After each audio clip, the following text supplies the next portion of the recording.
Hey, what's up, everybody? This is Charles. I want to welcome you guys to another episode of the Dreamerspro Show, where we cover everything from sports, hot topics, classic debates, entertainment, when we give you a fresh perspective on things and how we see them. And in today's episode, the topic is a healthy Kevin Durant the best player in the Eastern Conference? So that's the topic I want to get into in today's video. But before we get into that, I want you guys to please make sure you go ahead and hit the like button, hit the subscribe button, hit the notification bell to be notified whenever we drop our content. Also, be sure to check out our Dreamerspro Podcast, which we have linked in the description below. With that being said, let's just get into the content here. So today I'm going to be talking about Kevin Durant. I want to focus on the Brooklyn Nets a little bit, focus on some Eastern Conference basketball.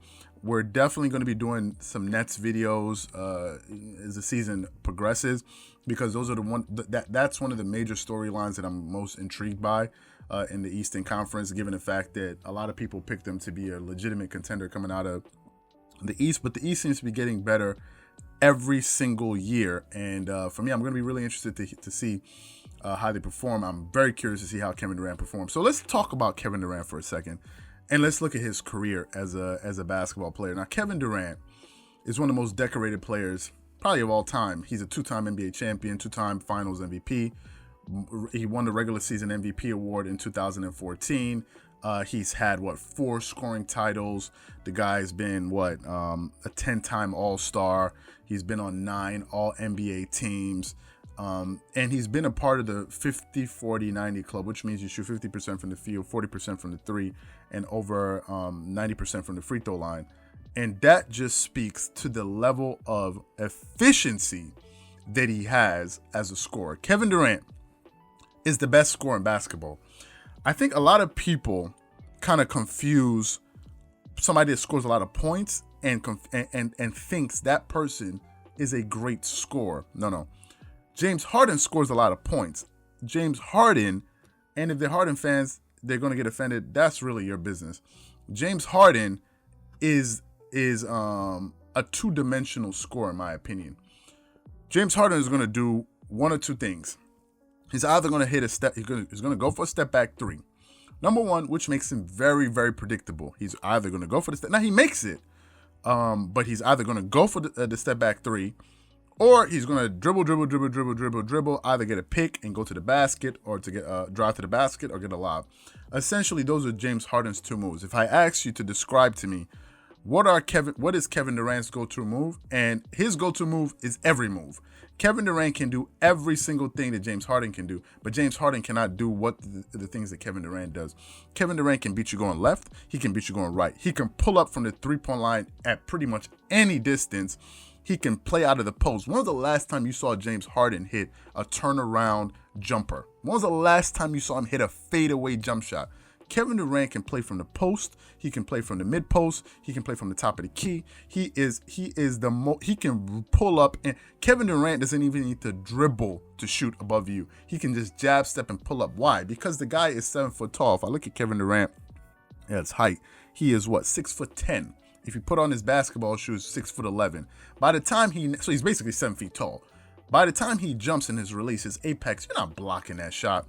And most of the time when Kevin Durant misses, it has nothing to do with the defense that you're playing on him. The best perimeter defender in basketball, in my opinion, is Kawhi Leonard. Y'all saw how he was able to play man up defense on Giannis Antetokounmpo. Obviously, he had help defense with Serge Ibaka and Marc Gasol in the paint as a secondary line of defense.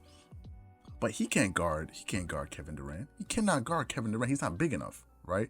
He's physical enough, but he's not big enough. KD is the best scorer in basketball, and I don't even think it's close. Honestly, I don't think it's close. I don't think James Harden. I think the last score that we saw that was as nuclear as a score as Kevin Durant was Kobe Bryant. Kobe Bryant was, nobody can get hotter, and nobody can stay as hot. Kobe Bryant wouldn't just stay hot Kobe Bryant could stay hot for 2 weeks, right? 2 weeks in the NBA, Kobe Bryant can stay hot. So Kevin Durant, to me, by far is the best offensive player in basketball, and I don't even think it's close. Now, another thing worth saying is that KD, KD was criticized for his championship run that he had with the Golden State Warriors. That's where he got a lot of his criticism, which was, he went to go play with a 7-3-9 team. And the funniest thing about that is that 73-9 team actually lost in the finals. So I don't know what the big hoopla was about that record. They lost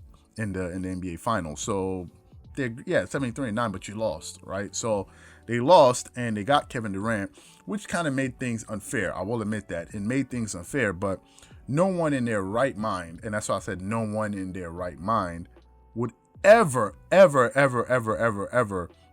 say that Kevin Durant was not the best player on those championship teams. No one in their right mind was, when I say that. Kevin Durant by far was the best player on those teams.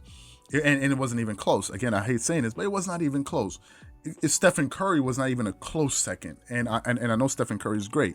He's one of the all-time greatest players of all time. But it wasn't even close. Stephen Curry could not even win a Finals MVP award on his own team. Y'all remember Andre Iguodala won the Finals MVP for the defense he played, but also the difference that he made in that series against the Cleveland Cavaliers. That was the one sort of adjustment that Steve Kerr and the coaching staff made to kind of turn that series. But Stephen Curry's never won a Finals MVP, and that's why some people were getting on my nerves when they were saying Stephen Curry's a better player than Kawhi. No, he's not. Now listen, Stephen Curry's probably the best shooter of all time, although his running mate and Klay Thompson is prolific. But if Stephen Curry was so great, how come he hasn't even won an NBA Finals MVP award on a stacked teams? How come he's never done that?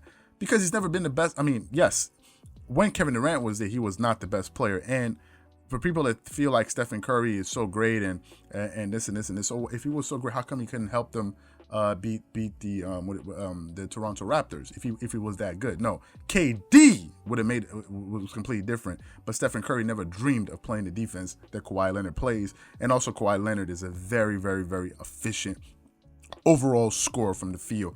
Kawhi Leonard does not need to come off of screens to be effective. He doesn't need any of that. He doesn't need to move around without the ball to score, although he can do that. Kawhi Leonard can break you down one-on-one. You can run your offense through him from the post, right? And that's something else. That's why I said being a multi-dimensional scorer is not the same. And I know some people who will see this video saying, oh, why are you bigging up Kawhi? I say it again. I said in the previous video that we're going to release. Let me say it here. Kawhi Leonard is my favorite basketball player. I don't know how many times I got to say that. It doesn't make me a Clippers fan. I support the Clippers because he plays with the Clippers, but I'm a Kawhi Leonard fan. I don't know how many ways I have to say that for people to get that. So anyway, back to the topic here. Last time we saw Kevin Durant last season, the guy averaged, he missed the last year. So the season before that, he averaged 26 points per game, got you 6.4 rebounds and 5.9 assists. His numbers were, of course, sensational. Last time he was healthy, 51.6% from the field. I mean, do we even need to talk about it? 51% from the field, scoring for a season. 89% of 88.9% from the free throw line, getting you a 6.8 rebounds, 1.8 blocks per game. Do we even need to talk about it? I mean, is it even a conversation? Almost had a 50-40, shot 42% from the three-point line. Is it even a conversation? I don't think it is. However, we haven't seen him play basketball for a year. And a lot of people say that the Achilles injury is the most devastating injury any athlete can experience, especially a basketball player. However, Kevin Durant has a tremendous level of skill, right? He doesn't rely much on athleticism, although it helps him, but it's about skill and it's about shooting. If I just explain these numbers to you, 50% of it, shooting 50% from the field is nothing to sneeze at. Now, obviously, you do need some lift to get your shots off, and shots start going away when your legs disappear. So obviously, his injury will play a role. But the question is, if he is healthy, is he the best player in the Eastern Conference? And it's a good question. I think on a superficial level, some people will just immediately say, yes, Kevin Durant. But hold up a minute. Giannis Antetokounmpo is also in the Eastern Conference, and Giannis Antetokounmpo is the back-to-back regular season MVP and Defensive Player of the Year. Basketball is played on two sides of the court, and we cannot omit the importance of defense. Defense is very, very, very, very important. Giannis Antetokounmpo is not a slouch either. The guy averaged 29.5 points a game, 13.6 rebounds, 13.6 rebounds, 5.6 assists. So he was a playmaker out there, got you 1 steal and 1 block. You cannot overlook that. Yes, and he shot 55% from the field. Now, obviously, his offense is very different from Kevin Durant. And Kevin Durant can do things that Giannis Antetokounmpo cannot do. But Giannis can do things that KD can do. If we're talking about defense, it's not even close. Now, Kevin Durant has improved as a defensive player tremendously. But Giannis is not the shooter that KD is. But I'm not just going to overlook every single thing that Giannis Antetokounmpo brings to a team, because there's only one player like him, and his aggression is something, again, aggression is not something you can measure on the stat sheet, and he's probably the most aggressive player in the NBA. So if he's healthy, will he be the best player in the East? I definitely think he has a shot to do it, but I'm not going to overlook Giannis Antetokounmpo and disrespect the back-to-back regular season MVP and Defensive Player of the Year. I think that would be wrong. And for me to be able to just say, oh, well, obviously it's going to be. No, it's not really obvious. Kevin Durant is a sensational player, but Giannis Antetokounmpo has gotten better. So I think this is going to be the debate between these two players in the East. Is it going to be Giannis or is it going to be KD? KD is not just going to come out and dominate the East. He has everything that it takes, but Giannis is no joke as well. So I think it's going to be a major storyline.